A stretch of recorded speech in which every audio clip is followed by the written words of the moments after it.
안녕하십니까. 팩트체커 김대훈입니다. 팩트체커가 그동안 피치 못할 사정으로 잠시 중단이 됐었습니다. 이후 많은 분들의 방송 재개 요청에 힘입어 팩트체커 김대훈입니다. 다시 시작합니다. 오늘 이야기는요, 목포에서 빅 이슈였던 박홍률 목포시장과 부인 정향숙 씨 재판과 관련해서 얘기를 좀 해보겠습니다. 지난해 6일 지방선거에서 공직선거법 위반으로 기소돼 재판에 넘겨졌던 박홍률 시장과 부인 정향숙 씨가 1심 재판에서 각각 무죄 판결을 받았습니다. 그런데요, 이 두 사람의 무죄 판결이 나온 직후 목포 지역사회에서는 설왕설래하는 반응들이 상당수 포착되기도 했습니다. 그 반응들을 들여다보면요, 일각에서는 재판부 판결 내용이 좀 모호하다, 객관적이지 못한 것 같다 라는 반응과 반면에 당연히 나올 결과가 나온 것 같다, 다행이다 등의 첨예하게 갈리는 내용들이었습니다.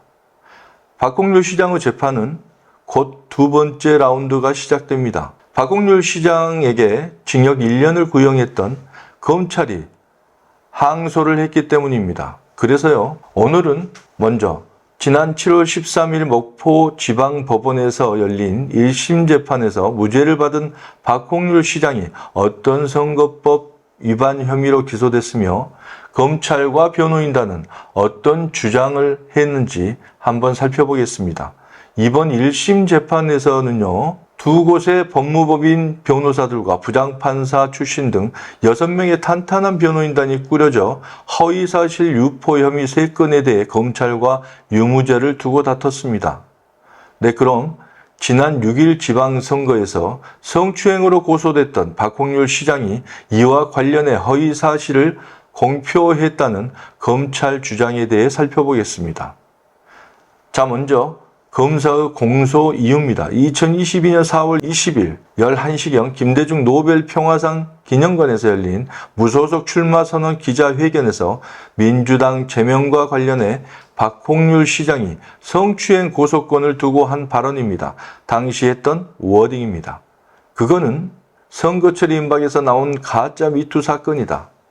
공심위에 자신을 떨어뜨리기 위해 제껴버리기 위해서 만들어낸 진정서의 고소이다. 그래서 이거는 상대방 어느 유력 후보께서 이런 작업을 했다는 이야기가 들려오고 있다. 금품 수수, 금품 제공설까지 한간에 소문이 돌고 있다 라고 발언했습니다. 검찰은 그 유력 후보가 김종식을 지칭한 것이었다. 또 당시 김종식이 박홍률 고소했던 성추행 관련 여성에게 금품을 제공한 사실도 없었고 피고인을 고소하라고 사주한 사실도 없었다. 그래서 피고인의 발언은 사실이 아니었다라고 주장했습니다. 또한 이와 같은 발언은 당시 목포시장 선거에서 접전을 벌였었던 김종식 후보가 당선되지 못하게 할 목적으로 박홍률이 김종식에 대해 허위사실을 공표했다라는 검찰의 결론이고 주장이었습니다. 자, 그럼 박홍률 시장과 변호인의 주장을 또 살펴보겠습니다. 변호인들은 당시 박홍률 후보가 성추행 고소 사건에 대한 기자의 질문에 답변 과정에서 떠도는 소문을 언급했고 의혹을 제기한 것이다. 그래서 허위사실 공표가 아니다. 설사 허위사실 공표라고 하더라도 피고인은 김종식을 직접 지칭한 바가 없고 상대방 어느 유력 후보라고 표현했다. 그러니까 여기에서 변호인 주장은 유력 후보가 김종식 전 시장이라고 단정할 수 없다라는 주장입니다. 또 하나의 주장은 금품 제공은 당시 소문이 실제 있었기 때문에 허위사실 공표가 아니다. 또한 당시 발언이 금품을 제공했다라고 하더라도 그 사실이 허위인 점이 증명되지 않았으므로 허위사실의 공표라고 볼 수 없다라는 주장이었습니다. 여기에서 박홍률 시장은 당시 기자회견에서 유력한 후보가 자신에 대한 가짜 미투 사건을 만들고 이를 이용해 자신을 떨어뜨리기 위한 작업을 했다고 하는 발언은 인정을 했습니다. 그러면 박홍률 시장이 기자회견 당시 발언했던 문제의 유력한 후보는 과연 누구일까요? 과연 유력한 후보가 누구라고 생각하고 이 같은 발언을 했을까요? 여러분은 어떻게 생각하십니까? 당시 박홍률 후보가 제명되기 전에는 박홍률 후보 포함해서 김종식, 강성희, 조요한 후보 이렇게 4명이 있었습니다. 또 민주당 경선에는 김종식과 강성희 이 두 사람만이 참여했습니다. 여러분이 잘 아시다시피 박홍률 후보가 제명되고 난 이후 민주당 경선에서 김종식 후보가 강성희 후보를 꺾고 민주당 후보가 됐습니다. 또 TV토론에서는 정의당 여인두 후보도 참석했지만 제명이 돼가지고 무소속으로 출마한 박홍률 후보와 더불어민주당 김종식 후보 이 두 사람이 유독 치열하게 서로 공방하는 모습을 보여주기도 했습니다.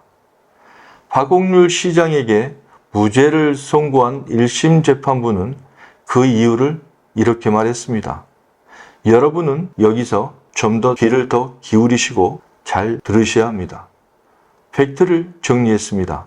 하지만 재판 결과를 설명하는 판결문 내용은 매우 복잡하기만 합니다. 재판부의 의견입니다. 피고인의 발언 내용이 소문 또는 의혹의 형식을 빌린 것이기는 하나 그 소문의 내용은 누군가 피고인에 대한 허위사실을 고소하도록 금품을 제공하겠다라는 구체적인 사실에 관한 것으로 해석되는 점, 피고인의 주된 발언의 취지나 맥락 역시 소문의 존재에 관한 것이기보다는 소문의 대상인 구체적인 사실과 관련된 것으로 보이는 점, 또 피고인이 소문의 출처 등을 구체적으로 언급하지 않는 점 등을 고려하면 이 부분 공소사실에서 문제되는 허위성 판단 대상은 소문의 존재 여부가 아니라 소문의 내용이 구체적인 사실인 것으로 보이기는 한다라고 했습니다. 여기에서 판결문의 팩트가 무엇인지 살펴보면요. 피고인이 한 발언은 자신을 궁지에 몰아넣기 위해 누군가가 금품을 제공해 고소를 하게 했다라고 하는 소문을 말했던 내용인 것 같습니다. 즉, 피고인이 한 발언이 허위사실 공표냐 아니냐 하는 기준은 소문이 있었냐 없었냐가 중요하지 않고 누군가 금품을 제공하고 미투 고소를 하도록 한 사실이 있었냐 없었냐가 중요하다는 것이죠. 또 재판부는 검사가 제출한 증거만으로 피고인의 발언을 상대방 어느 유력한 후보가 김종식을 의미한다고 인정하기 부족하다고 했습니다. 피고인의 발언은 김종식에 관한 사실의 공표에 해당한다고 볼 수 없다는 것입니다.